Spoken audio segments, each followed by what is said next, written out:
Bah alors en fait déjà ce qu'il faut savoir c'est que moi j'ai commencé il y a 1 an et demi à me mettre dans le business. Avant comme tout le monde j'étais dans des travails classiques, c'est-à-dire salarié où je galérais.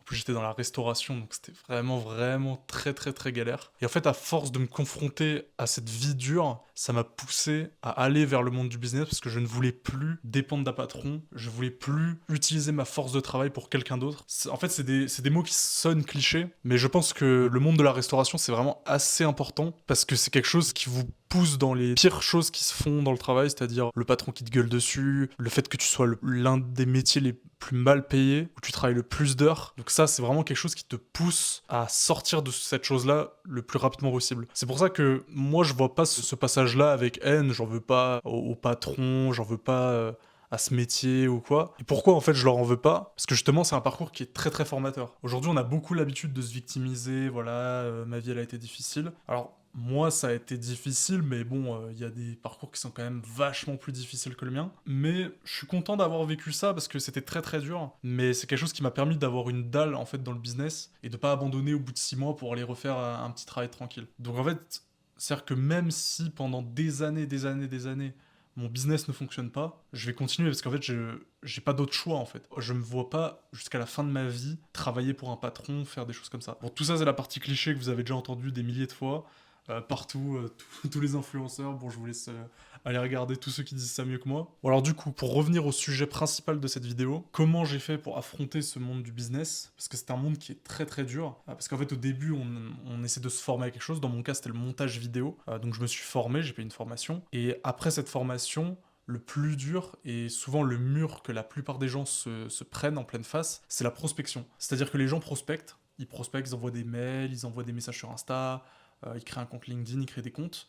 Mais au début, personne répond, personne veut acheter leur service. Parce que voilà, ils débutent et il y a forcément des choses qui vont pas un peu partout. Parce que voilà, ils débutent, donc le service est forcément pas au mieux, c'est normal. En fait, la plupart des gens abandonnent à ce moment-là parce qu'ils se disent, bon, ça marche pas, personne veut acheter mon truc, je persévère pas. En fait, c'est quelque chose de très dur et c'est vraiment beaucoup plus facile à dire qu'à faire. En fait, si t'abandonnes là, tu te sabotes complètement. Parce que ces échecs, encore une fois, c'est des choses qui te font progresser et au fur et à mesure ton service il va s'améliorer et ça va être très très très dur. Je crois moi mon premier client j'ai mis peut-être ouais peut-être 3 4 mois avant d'avoir mon premier client et encore après j'ai fait des mois à 500 euros pendant des mois et ça c'est ce que la plupart des entrepreneurs entre guillemets ambitieux vivent. C'est-à-dire qu'ils savent tout ça ils le savent et ils sont prêts à encaisser cette chose-là, à ne pas être payés pendant 1 an, voire 2 ans. Parce qu'en moyenne, la plupart des gens décollent au bout de 2 ans, de la deuxième année. Donc voilà, c'est très très long à avoir quasiment rien. Donc ça, il faut pouvoir le supporter. Moi, pour mon cas, en fait, je suis juste allé vers la chose qui me correspondait le plus. C'est-à-dire que j'ai essayé toutes les choses possibles et imaginables. J'ai fait de l'email, de la prospection Insta, de la prospection sur plusieurs réseaux, faire des appels, aller rencontrer des gens dans la vraie vie, dans des événements. J'ai tout essayé, tout essayé, tout essayé. Et pour l'instant, les deux choses qui ont marché pour moi, c'est LinkedIn et Instagram. Alors, je suis pas en train de dire que c'est les deux meilleurs canaux en 2026.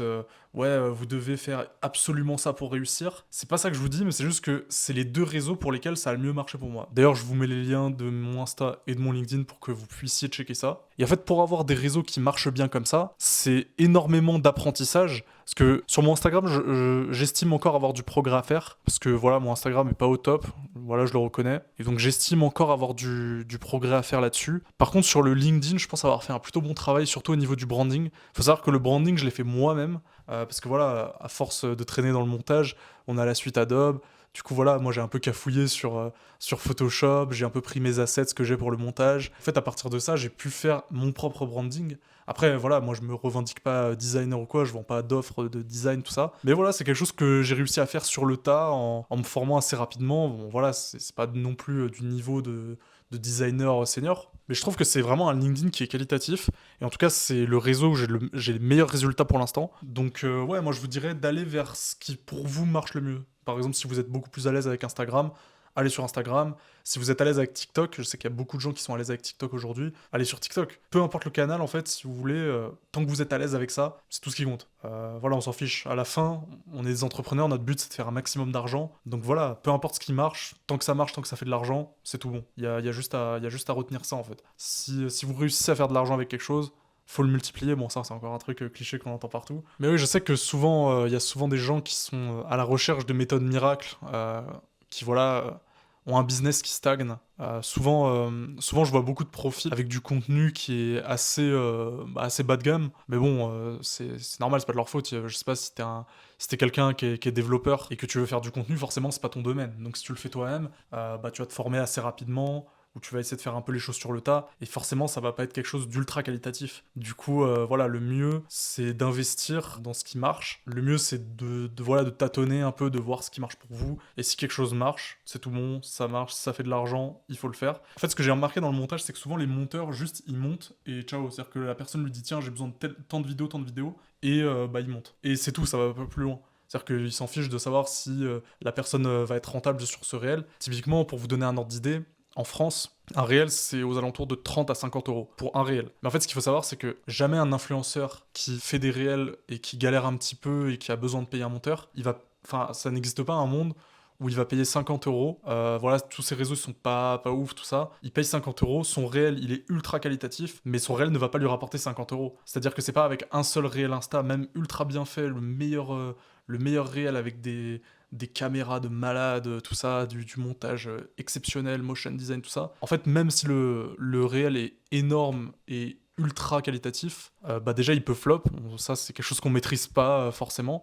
On peut donner tous les codes, on peut maîtriser les codes qui font qu'une vidéo perce, mais on sait jamais, c'est-à-dire qu'une vidéo, tu sais pas pourquoi, elle peut bider. Et même si jamais elle marche bien, est-ce qu'un seul réel, ça va rapporter 50 euros à un développeur, par exemple? Parce que, imaginons, il fait, voilà, il a pas beaucoup d'abonnés, il a 100 abonnés, il veut faire son réel comme ça qui marche bien, et boum, tu vois, il marche bien, la plupart de ses réels font 400 vues, et là, il fait 10 000 vues. Mais est-ce que ces 10 000 vues vont lui rapporter un client? Bah, en fait, on pourrait se dire que oui, parce que 10 000 personnes qui voient, c'est potentiellement un client.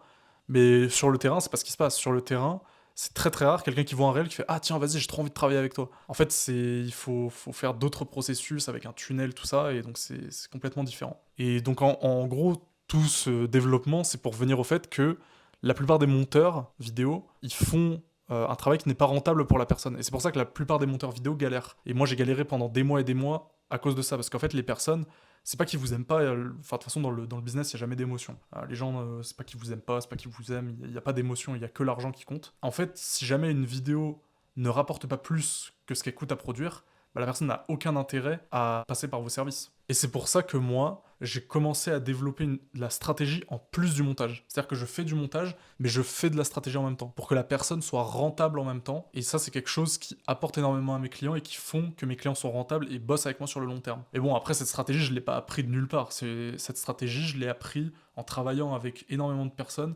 J'ai eu énormément de chance de travailler avec Nicolas Chéron, qui est un youtubeur assez performant, assez reconnu dans son domaine. Et voilà, du coup, c'est quelque chose qui m'a appris énormément sur le montage vidéo, sur la stratégie, sur ce qui marche. Après, j'ai eu plein d'autres clients avec qui j'ai travaillé. J'ai travaillé aussi avec une agence qui m'a permis de faire plein d'ads, de projets d'ads pour des très très gros noms du business.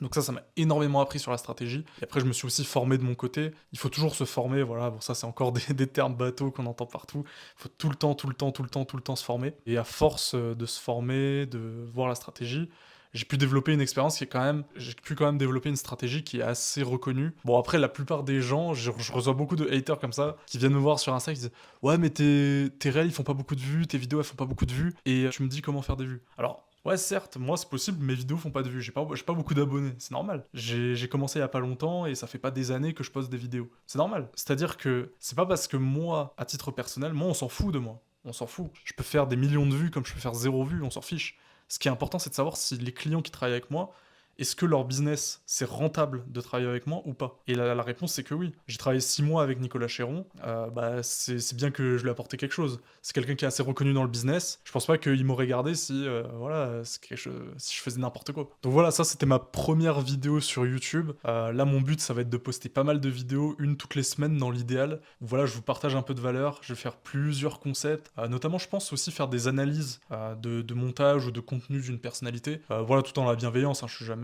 enfin voilà, si par exemple je vais faire une analyse où je vais dire à quelqu'un bon ça j'aime pas trop, ça c'est pas ouf, voilà. Tout ce que je dis, c'est seulement pour que la personne s'améliore. Ça se trouve, elle va se dire oh putain mais c'est qui ce mec, je le connais pas et il a pas beaucoup de vues et il critique mon truc. Mais moi je critique pas pour rabaisser la personne, je critique pour améliorer justement sa stratégie, pour donner de la valeur et pour montrer aux gens ce qui marche et ce qui marche pas et partager mon expérience. Donc voilà, j'espère que les personnes que j'analyserai le prendront bien. Et dans tous les cas, si les personnes que j'analyse ont du succès, je pense que c'est des personnes qui comprendront. Parce que si on a une mentalité à prendre mal la critique, si on est quelqu'un de blessé dans son ego, qu'on n'a pas compris que le business, il n'y a aucune émotion et bah, c'est que juste des chiffres et de la performance, je pense pas que la personne puisse avoir du succès si elle a pas compris ça. Donc je pense pas avoir de problème là-dessus. Mais voilà, ouais, c'est sympa de partager un peu mon expérience là-dessus sur YouTube, on verra bien ce que ça donne. Et puis voilà, je vous souhaite à tous une bonne journée et on se retrouve la semaine prochaine.